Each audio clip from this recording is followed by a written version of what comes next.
For those who have been there before, those who have campaigned for the Tory leadership, all this must bring back memories. For Robert Stansfield, it was 26 years ago that he was chosen leader of the Federal Conservatives. In the years that followed, he faced Pierre Trudeau at the polls in 1968, 72, and 74, and was defeated each time. His second wife died of cancer. He had lost his first wife in a car accident. But Stansfield survived the tragedies and the defeats. Today he lives a quiet life in Ottawa, surrounded by rich memories. On tonight's CTV Biography, we answer the question, where is he now? So this is Robert Stansfield as we've never seen him, right? In the kitchen. Normally I'd be doing this in my pajamas at 7 o'clock in the morning. The man they call the best prime minister we never had is showing me his breakfast specialty. He's making porridge. Oh, yes, but I warn you that if you use any of this technique, I'll sue you.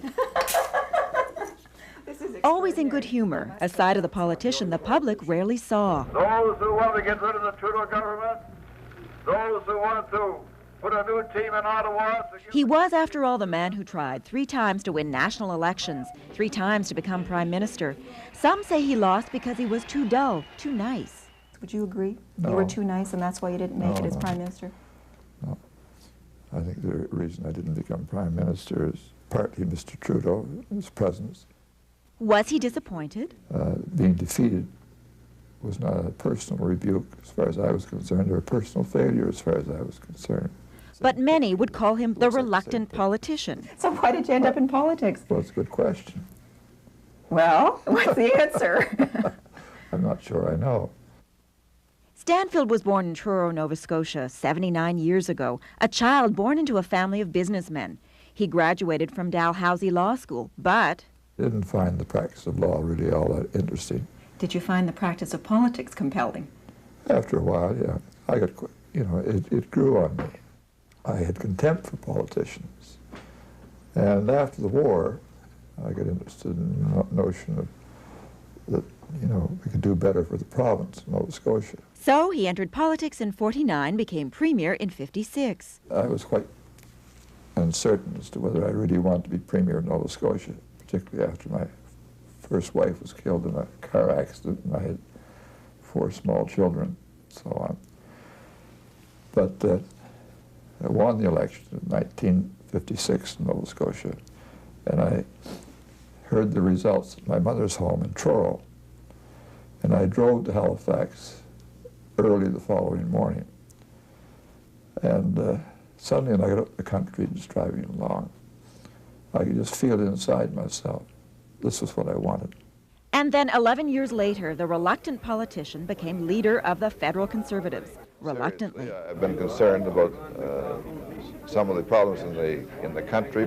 I'd had a good life in Nova Scotia. Why should I get mixed up in the rat race here in Ottawa? He was part of the rat race for 9 years. By 1976, he'd lost 3 elections. He'd had enough. What are you doing now? Apart from your garden. Little as I can get away with. Yeah. That means he consults and does what he loves most of all. You did all of this yourself? Oh, yeah. The whole garden is you? And he can be coaxed into offering an opinion on politics in the 90s. Far rougher, far more unpleasant. It's almost as if Canadians were regarding the politicians they elect as politicians imposed on them. What does he think of the current leadership race? Whoever is elected is going to inherit a difficult position. He's interested, but it doesn't consume him anymore. He's too busy enjoying life with 14 grandchildren and his 3rd wife, Anne. And there are the squirrels. Are those the ones you were talking about that go into the house? Yeah, just ordinary garden variety squirrels. They really can live inside dormers and create quite a little nuisance, can't they? Well, you have to get them, you have to get them out. A lot like politicians. Different reasons. Okay. So both make messes, I guess.